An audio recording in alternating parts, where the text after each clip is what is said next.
All right. Hello. We are live and we are back with the Supreme Cleveland Sports Show. I am Brian Fraley, and that fine-looking Italian paisan next to me is my good buddy, James Mastrucci. James, how you doing, man? I'm doing great, Brian.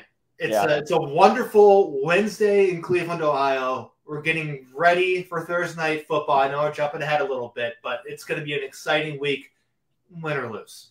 Yeah, win or lose, it's definitely going to be an exciting week. But yeah, we appreciate you guys and your patience who were with us for our first episode. We didn't want to go live this week on Thursday like we normally do because the game is Thursday night. So yeah, we just decided to pop up on Wednesday. So we appreciate you guys who are with us. And yeah, let's just jump right into things. So it is week 3 in the NFL, and the Cleveland Browns have already had a players-only meeting.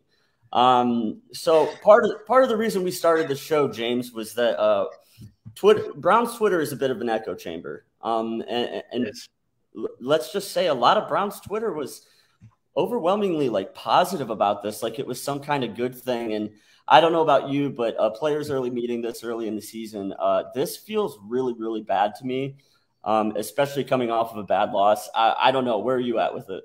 So here's the way I look at this is the general consensus, and I'll agree with something that Browns Twitter has right. Okay. And that's they're getting all on the same page communication-wise. That's fantastic. That's needed. We saw what happened on Sunday. Communication-wise, in regards to having just one green dot on the helmet instead of rotating green dots throughout the game, great. Mm-hmm. Here's the real thing, though. It is week 3. We're having a players-only meeting. Okay? Yeah.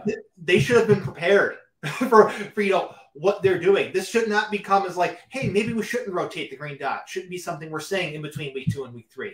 Hey, maybe we should all be on the same page. Maybe we should make sure we understand each other. We understand what checks we're making, what audibles, what coverage changes we're making. That should have been done before the season started. And not mid-season. And here we are going into week 3, 2 days before a divisional primetime game, having a players-only meeting. I mean, I'm sorry, call me skeptical, call me like, I've seen this before. We've all seen this before. I know a lot of people were citing, they had a players meeting last year, and they didn't. They won the next game. That was the fucking Bears last year. Okay, right. Different scenario, totally. Completely different scenario. Also, a scenario which they also, were not completely like depleted defensively. Okay. Yeah. So. It's not the same. Yeah, you're comparing apples to oranges when you compare this one to last season's. But yeah, for it to happen this early in the season, like honestly, I can't remember of any teams having a players only meeting this early, let alone a great team or a playoff team or a Super Bowl winning team. And so everybody who wants to be positive and paint this in like some positive light, I mean, that's great. I get it. You want to be positive going into, Steelers week, but until we see someone do it, until we see a team have the players only meeting and things go well and things turn out sunshine and rainbows, I think it's safe to say that it probably isn't going to. It's one of those things that until it is or until it isn't, it is. That's just the way that it is. Players only meetings historically have shown that a team is in a state of disarray, and it usually leads to season falling apart from there. So, yeah, that's where I'm at with it. As far as falling apart goes, I'm not like fully there yet, but like if there's an ominous sign like, hey, something's not right and it could go bad, it's a players only meeting going into week 3. Okay. Right. I just you don't see that happening from teams that are organized, teams that are all on the same page. What's the word that they've used over and over again the past couple years? I can't believe I'm forgetting it off the top of my head. Whatever their connectivity phrase that they used. Alignment. Teams that are in alignment. There we go. You don't see teams that are all aligned having a players-only meeting in week 3. Yeah, that's how this feels to me. It feels disorganized. It feels like there's a lack of leadership going on if this is what's happening this early in the season. And it's not like this D coordinator and this special teams coordinator are brand new. These are guys that have been here for a while now. You can't go into an NFL season not prepared and not, like you said, in alignment. And so to me, it's hard to draw out many positives from this whatsoever. You did mention the people saying, like, at least they're getting on the same page. Sure, that's great. But this indicates a bigger problem. And to me, that problem is coaching. And I think that, that kind of leads in a little bit to what we saw over the past weekend with the complete collapse of the Browns, with 2 minutes left in the game and blowing a 13-point lead. These two things these aren't separate issues. These are happening because of each other. It's an indication of a bigger problem here. And it has me a little bit worried going forward. Am I doom and gloom and saying like, yeah, it's all going to fall apart? No, I'm not. But to be honest, I had this team pegged at 7-10, but I had them at 2-0 at this point in the season. So now that means I have them at 6-11. So now we're talking about a little bit different of a year. They're at a very pivotal point at the season. And this is something I thought of on the way over here. So excuse me for going just a little bit off topic here. So in the past couple of years, you remember like in 2020, media accessibility was limited for what they could talk to players, what they could talk to coaches. So issues like this, you really didn't hear about. And, if you remember checking out Twitter, way people had talked about the team, everything seemed all hunky-dory. No, there's no problems. This is giant aligned process, this giant aligned organization. There's no issues. Then if you remember last year, there were some rumblings. People complained about where they lined up. Why am I dropping into pass coverage? Then the comments offensively as well, like why is this happening? Why isn't it working? And it's like, okay, there's some issues, whatever. We're in year 3. They have even more access now than they did before. It's getting a little bit louder. Okay? Yeah, exactly. And the reason that both of us were kind of not pessimistic, but just being realistic going into this season is that we had concerns about the defense and we had concerns about Joe Woods and Prefer and like, we haven't seen it from these guys yet. And going into year 3, you want to see growth. And this is not a sign of growth. A player's only meeting going into a division rival, match on Thursday Night Football against the Steelers. Like, that's not the sign that your team is aligned and unified and that you have good leadership. It's a sign that things are in a little bit of disarray. And so, yeah, I wasn't too confident going into Steelers week to begin with. I mean, they're not the best team in the world, but this certainly complicates things. It does. And like, let's look back, at the past 2 weeks. I mean, you gave up an almost would-be game-winning drive to Baker Mayfield, okay? You did give up a game-winning drive to 2022 Joe Flacco, okay? Yeah. Making Joe Flacco look like Broadway Joe Namath. There's nothing here positive to say here. I mean, we watched that game against the Jets. Joe Flacco was doing a lot of his generic Joe Flacco things, which is throwing deep passes down the field, hoping for pass interference. Okay. Luckily for him, there were a couple passes where guys were just wide open. Okay. Yeah. And that's a problem.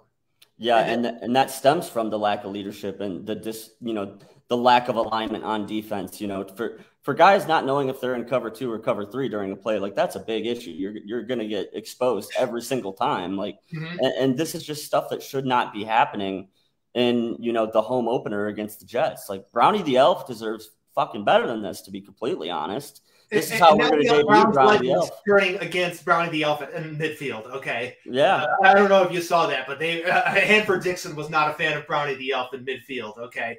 I saw that. So that's where we're at. I love Brownie the Elf, okay? But that's besides the point. But I'm looking at that. You mentioned it, cover 2 versus cover 3. You got to know the difference because the responsibilities of a corner are drastically different in those two types of coverages. Yeah, absolutely. Especially considering the situation late in the game when you know exactly what they have to do. They got to push the ball downfield.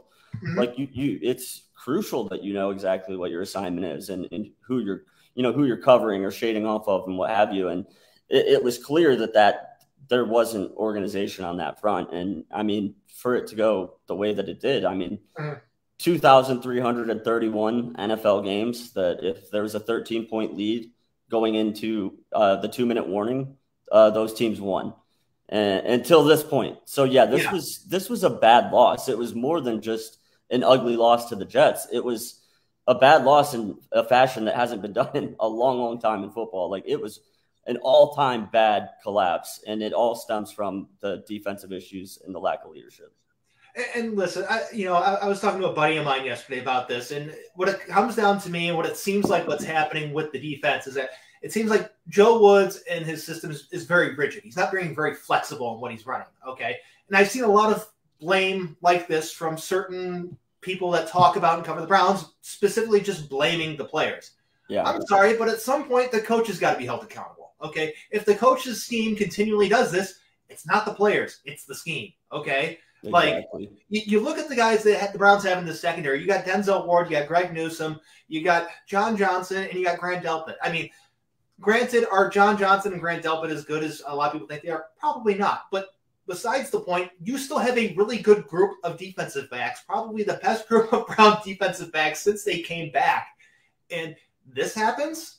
Yeah, this is an X's and O's thing. It's not because of the roster, in my opinion. Like, you mentioned those guys. Like, we have two pretty good corners, and sure, the safety position might not be what we want it to be or the way that people paint it, but we certainly have good enough talent that things like this should not be happening. I mean, it shouldn't even be close to happening.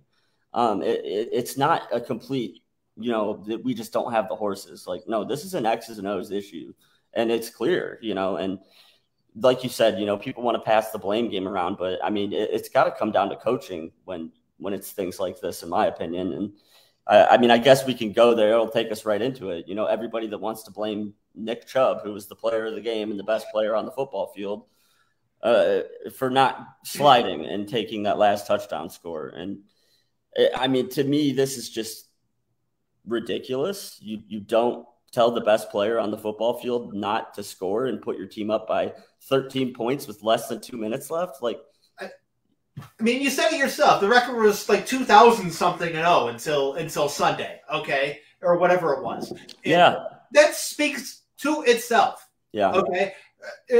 Besides, looking at, I don't know, physics and how he would actually stop and not score a touchdown or not go out of bounds and where he had the ball. Yeah. Okay. Because, you can't just go, I'm going to stop and twist my body and, tear up my ACL on this because I need to stop short of the goal line so we can run out the clock.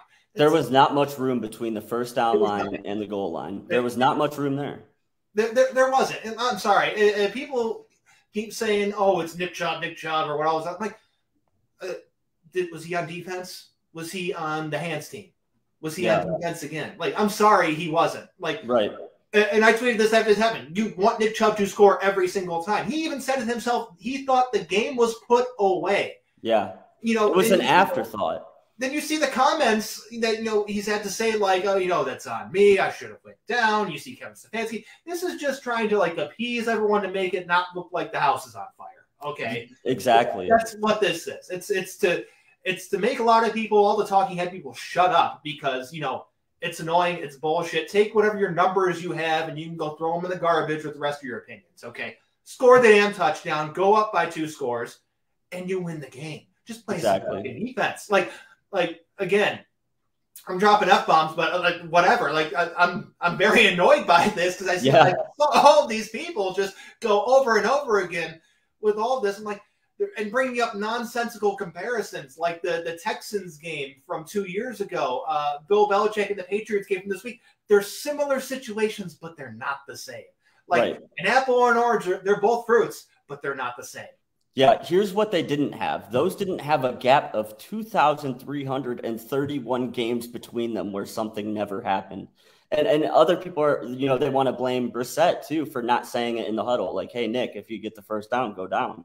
Like, nobody's going to say that in the huddle because nobody in the right mind thinks that with the defense that they have, that they're going to give up 13 points to Joe Flacco and the New York Jets in less than 2 minutes with no timeouts. Mm-hmm. That's the other part. No timeouts. Like, no timeouts. You are in a winning scenario here. Play some basic defense. Don't let anyone get behind you. Yeah. You're good. And sure, it's easy to be Monday morning quarterback and say, yeah, but if he goes down, we win the game. Sure. But, I mean, who goes into that play thinking like that? Nobody. The losers go into the losers. Exactly. Thinking like that. That's my point here. That's my point. That's my point here. If that's what you think is going to happen, then you're already in trouble by saying, hey, if you get the first down, make sure you go down because our defense isn't good enough to keep them from scoring 13 points. And our hands team can't, it was ultimately like, was it a good onside kick? Sure. But it wasn't anything special. Like it was a catchable ball. Like, and the special teams there, like it looked like they'd never fielded an onside kick in practice before. I mean, and that's a failure on Mike Prefer. I mean, that's all that is. I mean, they were not ready for the fake punt, which everyone in the world could be like, this is a fake punt. They are not punting the ball here. Mm-hmm. It was so obvious. Yeah. It's an issue that we've seen time and time again. Like, special teams has not been good. Outside of the bright young kicker that we have, who finally did miss his first extra point, which no big deal. I saw people trying to blame him for the loss. Oh God, that's the worst part of all of it. That you want to blame your rookie kicker like the game is on his shoulders. Like, you wanted to build him a damn statue last week, and now you're at the point where you're trying to pin a historic loss that's not on him. Yeah, and what people are doing, everybody on Twitter and everybody in Cleveland media that puts blame on Nick Chubb or puts blame on Jacoby Brissett or puts blame on the young kicker, Cam York, what they're doing is giving a free pass to two of the worst coaching jobs that I've ever seen in an NFL football game. Mm-hmm. And you're burying the lead here. You're passing the buck for no reason, okay? Just what we have is just a whole bunch of jabronis going out of their way to basically be like the coaching staff. Oh, this is the smart coaching staff. They're smart. They love numbers. They love analytics. They can't make a mistake. It's not their fault. It's the players. They should have done this. Get the hell out of here. Yeah. The coaches blew it. Get over it. Yeah, and specifically Joe Woods and Mike Prefer too, because I don't want to put this on Stefanski, because I think Stefanski had one of his best games as a head coach in terms of the way that the offense scored 30 points. They scored 30 points. Scored 30 points. Yeah, in an NFL football game. And that first opening drive by the Browns, that was an absolute masterclass in play calling. Yes. It was beautiful. It was a thing of beauty. Stefanski had that offense just humming with a backup quarterback, and so to put the blame on him, like, no, you can't put this on him either. He had an absolutely fantastic day. It's Joe Woods, it's Mike Prefer, it's the defense, it's the special teams. And I don't think that it's the guys on the team. I think it's the X's and O's. It has to be. There's no way that we continually bring in, like, granted, I was never a fan of Sendejo or Carl Joseph. I did not like the signings of either player. However, you look at someone like Troy Hill, who came here, and he was not very good. When he was good in Los Angeles the year before, and it looks like he's good again. Okay, right. We can't continually bring in a whole bunch of players and see other players come here, suck, go somewhere else and play again, or we're good and they come here and suck and think that they're just toast. Like, at some point, it's the coaches. The coaches are doing something wrong. And I said it a few minutes ago, but it seems like they're very rigid in what they're doing. Okay, and this is a problem. Adjust your scheme. Adjust what you're doing to what your players' strengths are. Okay, this is one of the reasons why I don't like scheme-based types of coaches. Sure, everyone has a scheme, okay? But when guys are just scheme, what you have is this, okay? Yeah. What you have is guys not living up to their potential, living up to where they're supposed to be. You can't be rigid with schemes in the NFL with rosters that are constantly in flux. You have to play to your strengths, and that's something that, like, this defense is not willing to do. It's like they are so rigid in their belief of their system that they're not playing to guys' strengths on the team. We have great players on that defense. And you mentioned multiple players who were great, came to Cleveland, had a terrible time on the defense and left, and now they're playing well again.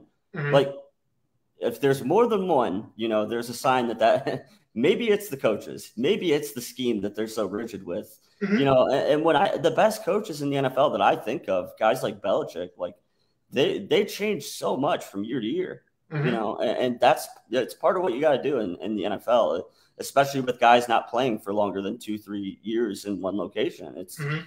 It's always going to be changing, and this staff just hasn't shown the willingness to adapt, and because they're not, it's just getting worse and worse. We see this snowball effect of collapse after collapse.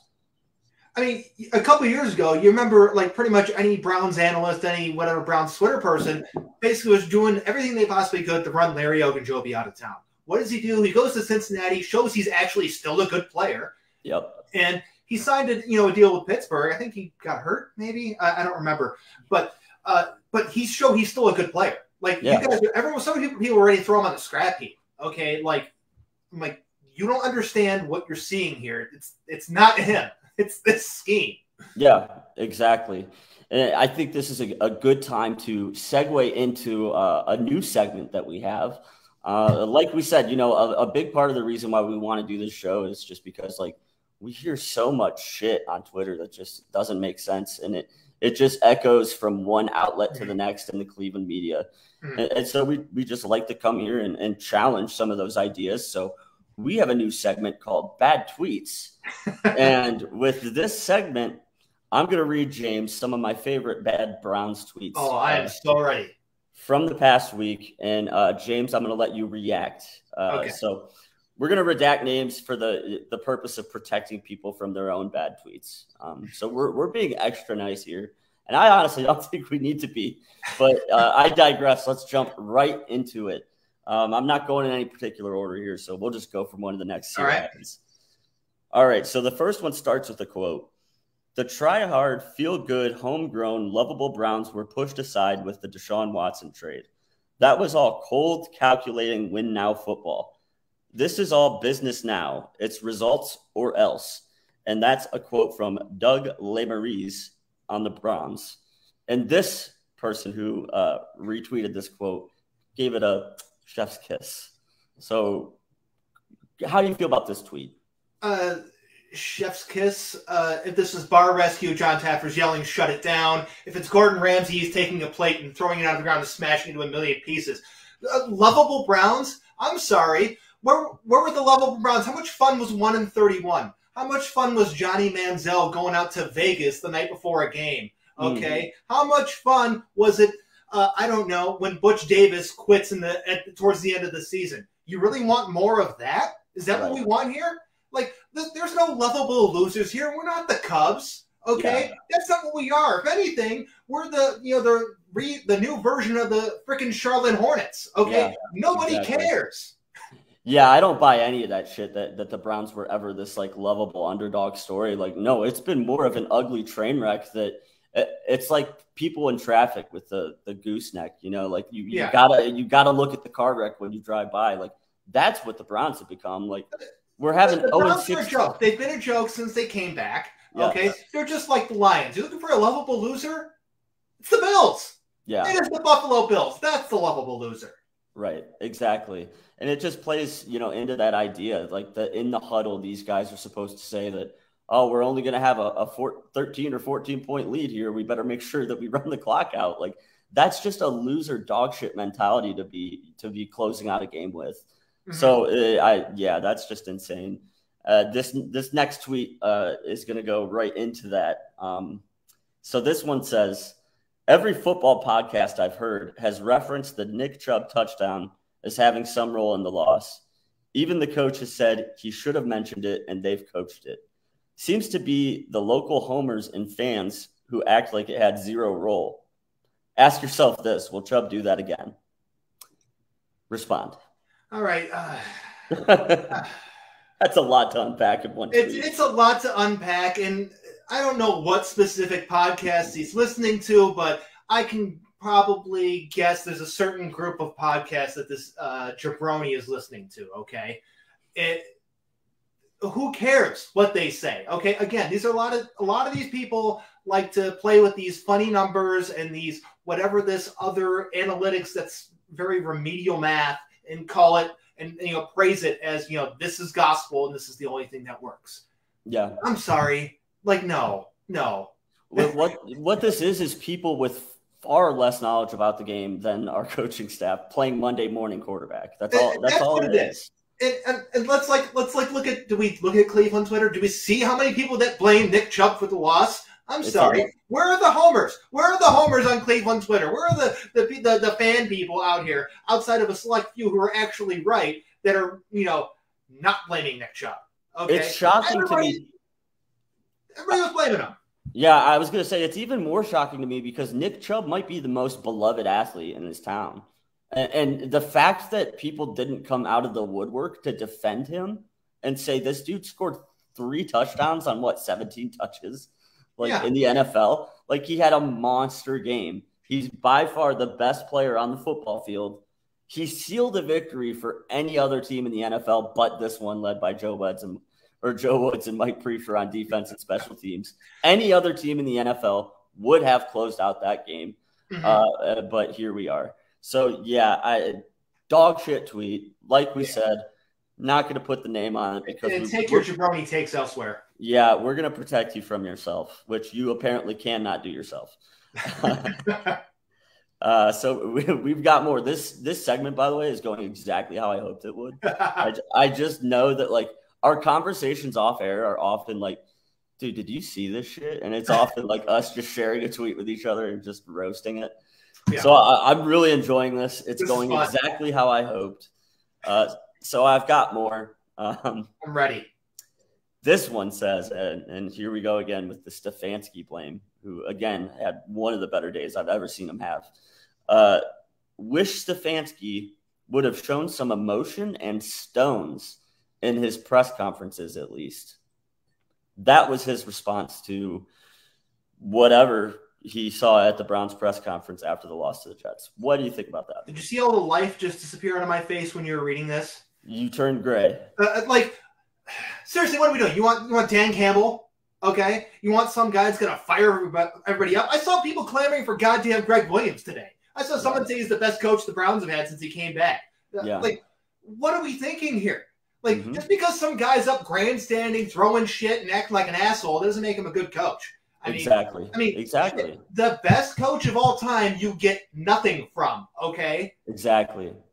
Even Bill Belichick in a loss like this, he's not going to give you anything at the press conference. He's not going to give the Pittsburgh Steelers something to work off of. What do you want him to go up there and say after this? He's not going to play the blame game. He's not going to put it on Nick Chubb because he's not an idiot like the rest of these people that are putting it on Chubb. You don't see Mike Tomlin acting like that. You mentioned the Steelers. You don't see him acting like that. I know, a lot of people in the local media market here worked in Cleveland at the time when Belichick was here, and they didn't like how he talked, so they tried to run him out of town. Okay. Yeah. Take a look at that. Stefanski's giving you, flashbacks of, a good coach. Yeah, exactly. Like I said, that first drive of the game was just beautiful. It was one of the best play calling sequences I've seen at any level of football. You couldn't ask for anything more. Yeah, it was absolute perfection. It just from the start to the end of the game, the offense looked great, and that's what Stefanski does. He that's what he's here to do.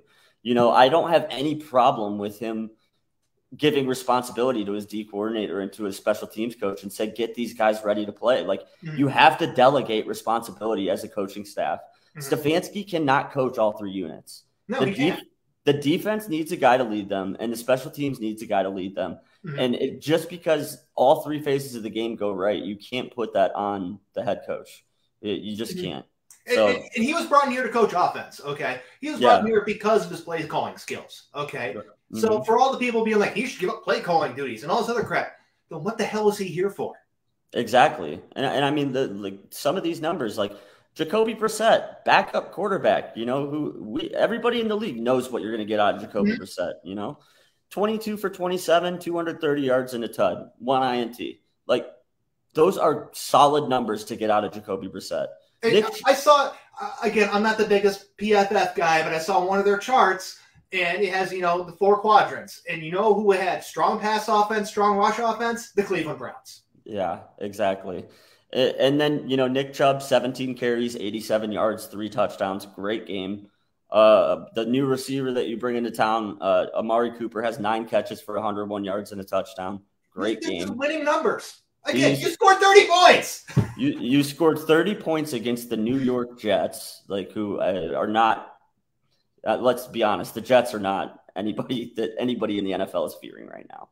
No. And you made Joe Flacco look like Broadway Joe Namath out there, and he threw for 307 yards and 4 touchdowns against our defense. That's not on Kevin Stefanski. That's a reflection on Joe Woods. So, yeah, that's why I wanted to highlight that tweet because a lot of people are going there. A lot of people want to put this all on Stefanski, and I think that that's just ridiculous. And again, you're passing the blame to someone who doesn't deserve it, and you're letting the people who do just slide away under the radar. And that's how you keep a bad football culture in town. It's because there's that galaxy brain take that exists about the whole Nick Chubb thing. Everyone's just like, should have went down, should have went down, should have. Defense should have made a stop. Yeah. Start there. Okay, that's the correct one. Yeah, and I'll admit, if Nick Chubb does happen to go down after the first down, they don't have any timeouts. Yeah, we win the game, sure. But that should have only been 0.0001% different than scoring a touchdown and taking your chances on special teams and on defense.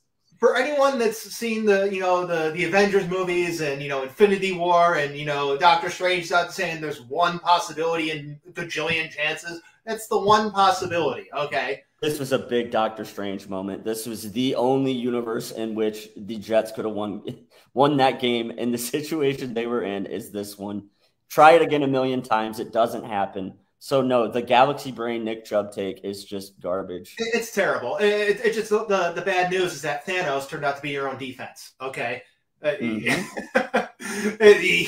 snapped and your coverage abilities just disappeared. Yeah, and then the last tweet, I don't have it offhand, but I know off the top of my head, just to summarize it. Basically, you can love Nick Chubb. He can be your favorite player, but you could say that he should have went down and he made a mistake. Should have went down. Defense should have made a stop. It's like the hands team should have recorded a kick. The defense haven't made another stop.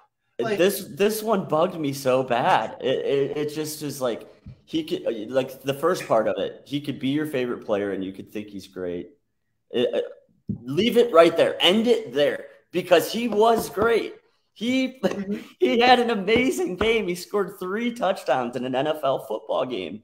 And you want to be mad at him because he didn't end up sliding in the 3 to 5 yards of space that he had. It's just madness. It's utter madness. To expect him to have that thought in his head it's a loser mentality. Again, if your running back is getting ready to score a touchdown and thinks, I better slide because I don't know if my defense can hold off a 13-point lead with a minute and 55 seconds left. If you're thinking that, you're not a good football team. Yeah, I mean, unfortunately, because of how bad the Browns have been since they came back in '99, that's the mentality a lot of people in town here have, is that you got to find a way to prevent the loss. It's like, no, you find the way to win. Don't worry about preventing the loss. Go find the way to win. They went and found the way to win. Their defense blew it. Absolutely. I mean, it's relevant. We can bring up the Guardians. I mean, look at that team and how they play. They always find a way to win. Look at last night. They found a way to dig deep and win. And that's what you want out of a team. You don't want a team thinking, how do we hold these guys off here? We better not lose this game. Like it just teams with that attitude don't do shit in any of the major leagues in this country. Like especially not the NFL, where in my opinion, the hardest league to win in is the NFL. It is. And playing not to lose, you'll never win because you're playing not to lose. Exactly. Okay? The Nick Chubb go down before the goal line, it's playing not to lose, okay? Yeah. Because everyone likes to play the could have, should have, what if this happens? Oh, what if they do go down? What if your backup center fumbles the snap? And you don't score and the Jets get the ball back. Exactly. So we're playing that game. There you go. And the other thing I want to say, too, is you make a really good argument, too. Like, could he have safely even gone down in that situation? Hell no. I mean, you're talking about a guy as big as Nick Chubb is moving at the speed that he moves at. I mean, the reason that he's such a dominant force in this league is because he's just a monster. He's a freak. Mm-hmm.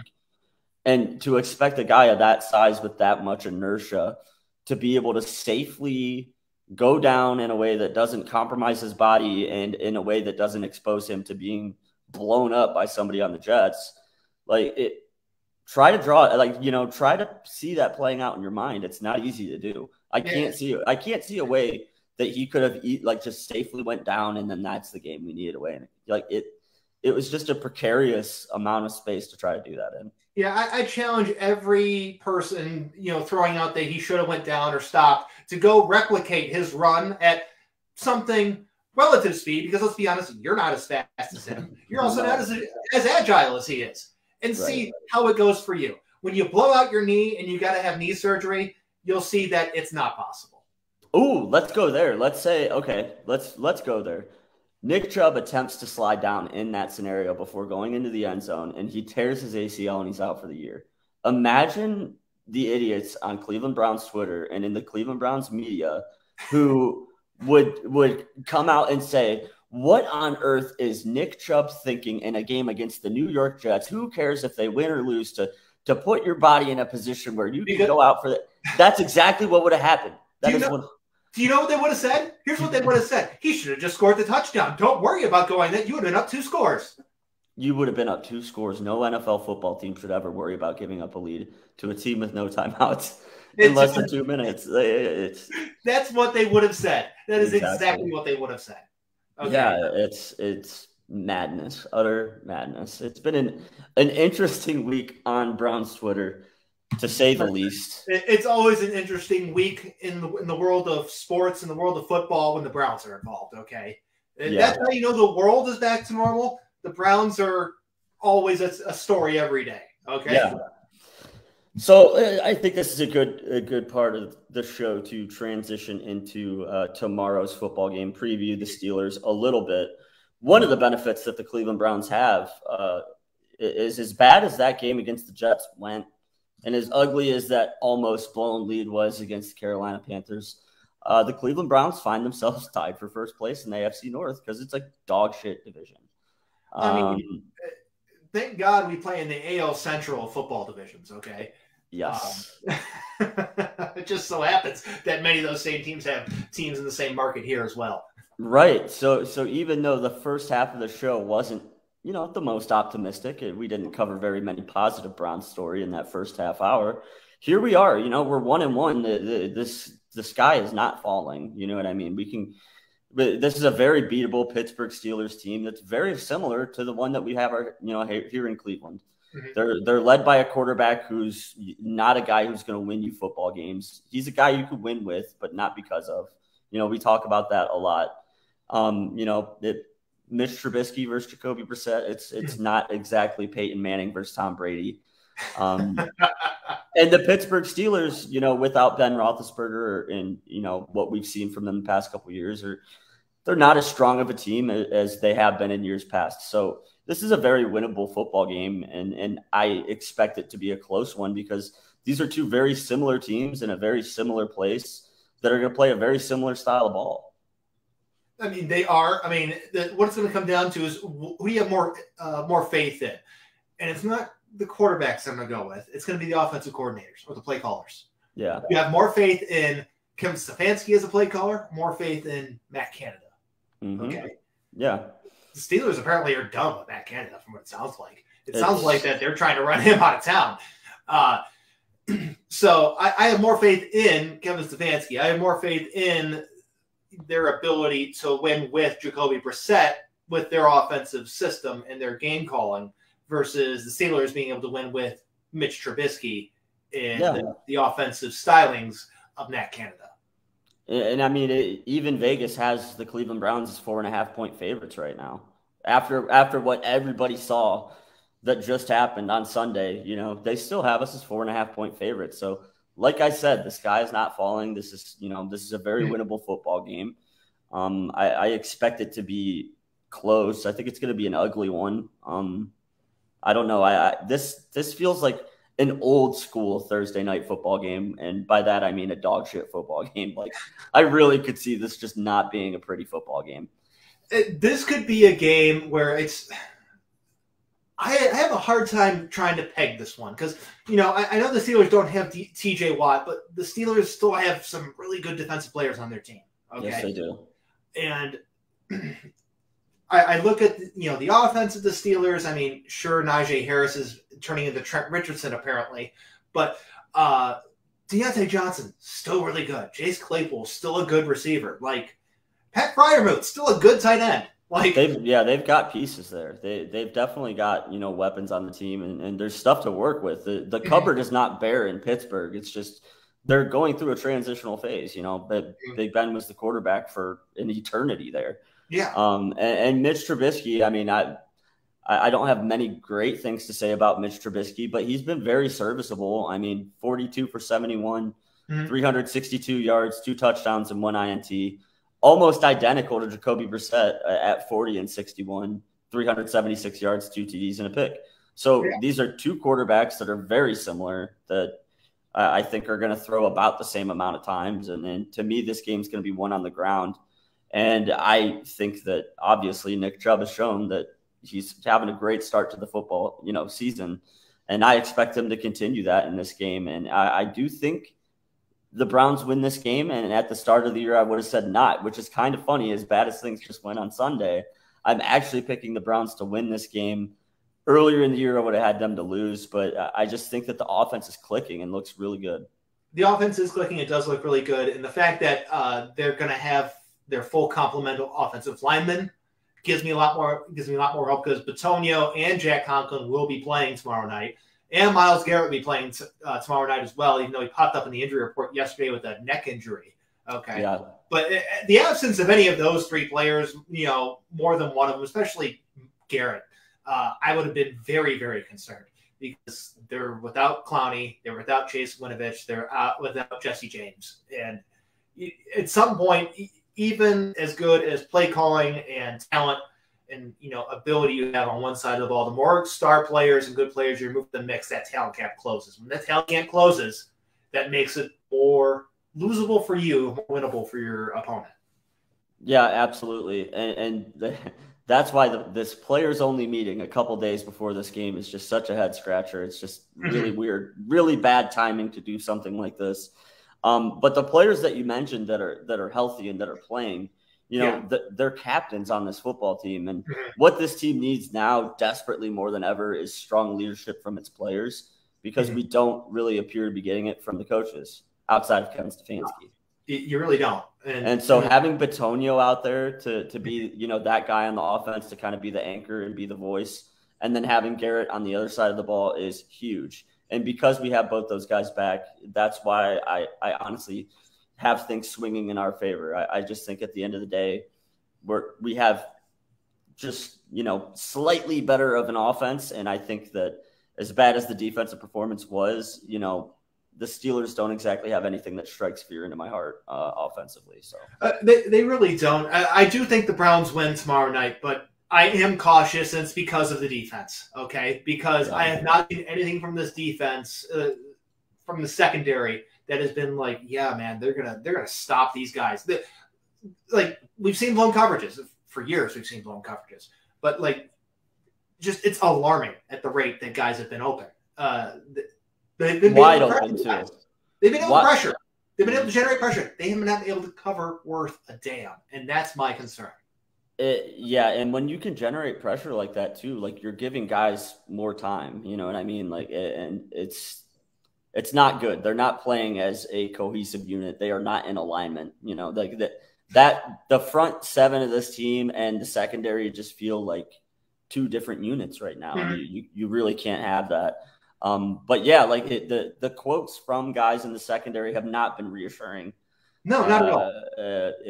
So that is definitely the one area of concern. So yeah, would I be shocked if we go out there and lay an egg and lose this game? No.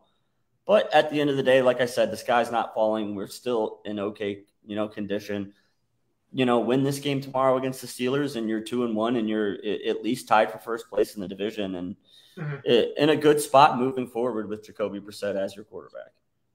Yeah, I do think that the Browns win, but again, very cautiously optimistic, because I think all it takes is one early blown coverage for the secondary to start pointing fingers and yelling at each other, because that's what they did throughout the entire fourth quarter in that Jet game.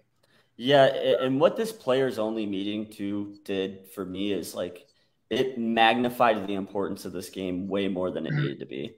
This was already an important game on the schedule. It's your first divisional game against the Steelers, your biggest rival. But now you add into it all of the pressure of, okay, we just in public kind of exposed our asses for having a players-only meeting and showed the world that this team is in a little bit of a state of disrepair. So they better go out and figure it out, because if they don't, if they come out and look bad and for whatever reason get blown out and make Trubisky look like we made Flacco look like, get ready for it to be a rough year. You know what I'm saying? And 1-2 versus 2-1, it's a big difference now because of all of the outside noise surrounding the players only meeting. Must win, I think, is a bit overblown when people say, "Oh, it's a must-win game," but like it's a game that I think is going to play a big factor into whether or not they're going to be kind of sort of in the mix down the line if they can keep things afloat. Yeah. But if you're 1-2, it's going to be a long week and a half before you play your next game. Yeah, exactly. It's definitely, I'm not going to say must win. There's 17 games. Like you never want to put that, but you put undue pressure on yourselves for this game. It's just, they made it bigger than it had to be. And I don't like that. And that's the only thing that has me really concerned. But yeah, I mean, it's the outlook of a team that's 2-1 as opposed to 1-2 is very different. So hopefully they figure it out, and hopefully they tighten things up and get the win, because if they do, I mean, it is a point in the year where that's a big momentum builder. They can build off of that, and to 3 games in to be 2-1 with Jacoby Brissett, knowing you're going to get Deshaun Watson back towards the end of the year, like that's a pretty good position for the Browns to be in all honesty. Yeah, if they can hover around 500 until Deshaun Watson comes back, they can make things interesting down the stretch. Okay. And especially in this division and what we've seen from it so far. I don't know who's going to win this division. Yeah. The Bengals have fallen into the trap of Super Bowl hangover. Some clown out there trying to compare him to freaking Josh Rosen this morning or yesterday or whatever the hell it was. Oh, for God's sake. That was so bad. I'm like, Josh Rosen's been on 8 different teams? Yeah. Burrow got sacked, 9 times the last game? Like, he has no protection there whatsoever. Go ahead. And we talked about the Steelers. They're kind of transitional phase. They don't have that, that great offense currently. They don't have their star player. Then you look at the Ravens. I don't know what to make of the Ravens. Yeah, Lamar Jackson made some great throws, but that defense imploded against Tua. Okay. Yeah. Yeah, I'll say this. I feel a lot better about this offense than I did at the start of the year, but a lot worse about this defense, and that's why I'm kind of like between a rock and a hard place of like which way I think this game's going to go. Because like we're talking about 2 totally ends of the spectrum, like an offense that is playing, I would say, above the talent level, as opposed to a defense that has some pieces and look like they're a really bad unit. Yeah, they are playing above their talent level, and what this is telling you right now is just how great of a schemer Kevin Stefanski is. How great he is creating opportunities for guys to make plays, getting guys open. Yep. And what have we seen from him too? He hasn't been rigid in his time as a play caller. Like we've seen him, really switch up his style, calling plays, and I think he's done a great job of knowing, Jacoby Brissett is not Deshaun Watson. Like we're going to run a different offense with him. And I think he deserves all the credit in the world for adjusting his scheme accordingly to fit Jacoby's skill set, because he's not Aaron Rodgers. He's not Tom Brady. Like he's a guy that, you have to scheme to get the best out of him. And yeah, to get what he's gotten out of Jacoby Brissett and an aging Amari Cooper is really impressive to me. So, yeah, I'm really optimistic about where the Browns are at on offense. It's just that defense is just – there's a lot to worry about there. So that's the concern. That's where the concern lies is defense. You look at the offensive scheme. It's like, okay, this looks very similar to what we saw the past couple of years. A little bit more flavor to it. There's a little bit more variety spiced in because Brissett can actually see over his linemen. But it's not all that different from what we saw. In the previous 2 years. It's very similar. It's a lot of the same concepts. It's a lot of the same sort of style. I mean, yeah, they don't have a fullback anymore, but like they're not going fullback heavy right now. Apparently they don't need to. Okay. Exactly. But that's what you get when you have a quarterback who can do things a little bit more consistently at a average pace. Okay. And that's all you really need to offense they're running. There's not a lot of variance in what you're going to get out of Jacoby Brissett. Game in, game out, he's going to give you a pretty consistent stat line. I'll say this about Jacoby Brissett. Like, I don't have many good things to say about Baker Mayfield, but he makes Baker look even worse because, like, the way that he's been able to come in and play with this offense, he looks a lot more comfortable in Stefanski's offense than Baker ever did. And to be getting it from Amari Cooper as opposed to Odell Beckham Jr. and Jarvis Landry, like he had an embarrassment of tools to go to. And Jacoby doesn't, but schematically everything is it's working right now. So yeah, Stefanski's just doing an amazing job. And that's what he is. He's great at offensive game plan. He's great at scheming. Whether his ability to manage a locker room, to cultivate a culture, I don't know if that's there yet. I don't know if he has that. Okay, I think that's a valid concern considering the past 2 years or so. Okay, yeah, sure, there's been problematic people on the team. There's been people that have big personalities. Okay, some of them aren't here anymore. Okay, but again, developments in the past week is not helping the case, saying, a lot of people in town, a lot of people that pay attention to the team were quick to say immediately when the Browns had a winning record and they went to the playoffs that, oh, they got a culture. They got that. It takes 3 to 5 years for a culture. Okay? Yeah. And we're in year 3. Okay. And I talked about it earlier, but the lack of media access early on, then a little bit more last year, and what we have now, I think it's very apparent, at least to me, maybe to you, maybe other people, that they're not quite there yet. No, they're not. And culture is not something that you build overnight. It's just not. It takes time. And again, that's what makes this players only meeting even crazier. We're talking about 3 years in and 2 weeks in, and now there's a players only meeting. It's just like, okay, that's not indicative of a team that has a great culture. So yeah, I'm not ready to say that Kevin Stefanski has turned around the Browns culture, because it very much still is the same Browns culture that it's been for a long time in that way. And let's be honest here. There are 2 guys on the offense that requested trades this offseason and previously. Yep. Okay. Yeah. That happened. Yeah, it's not a good sign. Actually 3 if you count Baker, the guy they actually did trade. Right.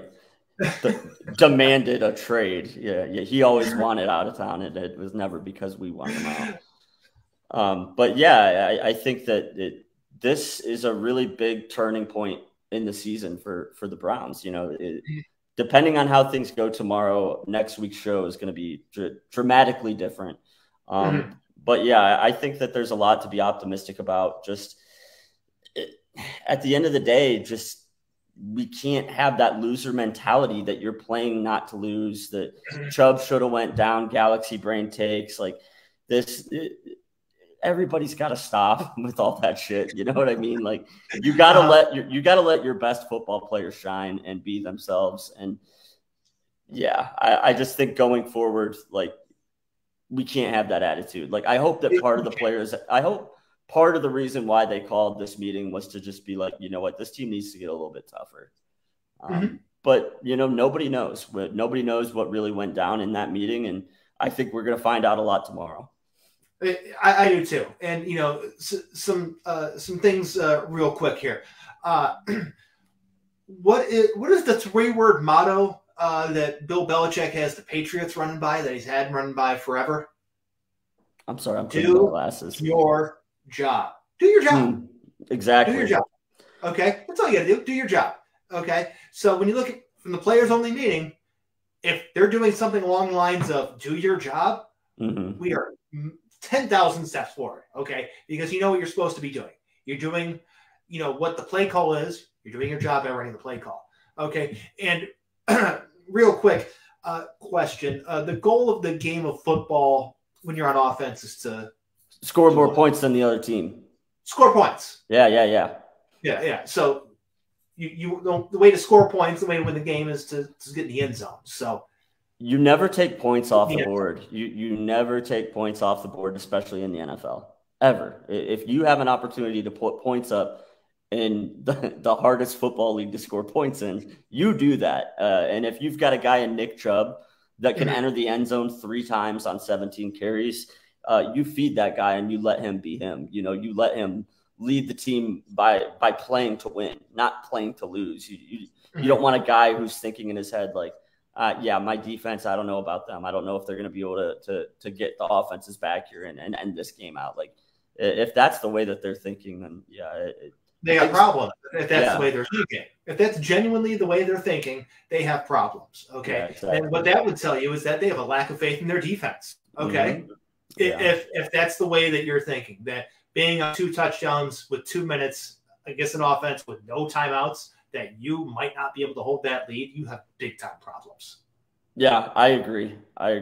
And then just to touch on a couple other things in the division with the Bengals being 0-2, like you said, Super Bowl hangover. Like I think everybody expected a little bit of a regression from them, but like Joe Burrow is still Joe Burrow. He's getting murdered back there. He has no protection.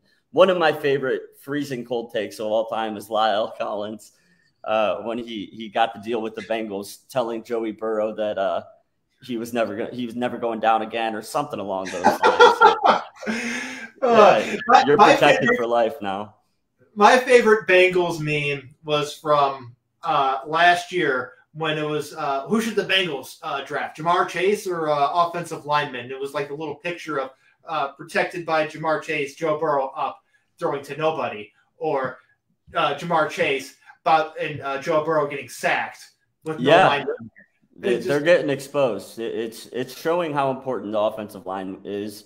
And I just wanted to bring that up quickly because getting Bitonio and Conklin back is a huge story. It's a huge win for this team going into the Pittsburgh game. Those two guys are the anchors on your offensive line. I feel a lot better about this team with them playing on tomorrow than I did before. Especially facing a Steelers team, they're a division rival, they know you, but they consistently are like at the top of the league in sacks. Like if you have your best offensive lineman there, that's going to help you. Yeah, absolutely. Even though they don't have TJ, there's guys that can get to the quarterback, and so we got to keep them out of the backfield and keep things clean on offense, because that's one thing I could say about the offense. It's been very clean. Outside of the one interception, everything's been pretty clean. Yeah. But yeah, I think that's all I got for this week. Like I said, I think that the Browns win a close one against Pittsburgh, but could go either way. But hopefully we have better news next week than we did this week with the players only meeting and the debacle of the fourth quarter collapse that we had. Let's hope the players only meeting works and works for more than one game this time. Okay. Yeah. Let's hope that. I do think Cleveland wins. If you're the betting individual, I think 4.5 points might be just a little bit too much. Too rich for my blood. I usually stay away from Browns games in general just because that's a terrible. You never bet on the Browns, just like how people in New York never bet on the Knicks. Okay, those are like the 2 worst teams to bet on. When I don't bet on the Browns, I can only be disappointed by the Browns once. When I do bet on the Browns, I could be disappointed by them twice. So I like to do the reverse bet. If you reverse bet it, you'll be happy that you won, but mad that the Browns lost. Or the Browns won, and you're happy that they won. You lost money, and you're mad about that. That's the gambling cheat code. Anytime I go into a game and I'm like, the Browns have no chance, I'll bet against the Browns, because if I lose the bet, then I'm celebrating the fact that the Browns won a game I thought they weren't going to win. So yeah. But yeah, that's all I got. A big one tomorrow, and hopefully that we the players only meeting got things tightened up a little bit, and we have good news going forward. But that's all I got for today. You got anything left? That's all I got. Hopefully the Browns get back above 500. 2-1 is a lot better than 1-2. Yeah, I agree. I guess we will see you next Thursday back at our regular scheduled time, Thursday at noon, since we are back on Sunday next week. So, yeah, we will see you guys next Thursday. See you next Thursday.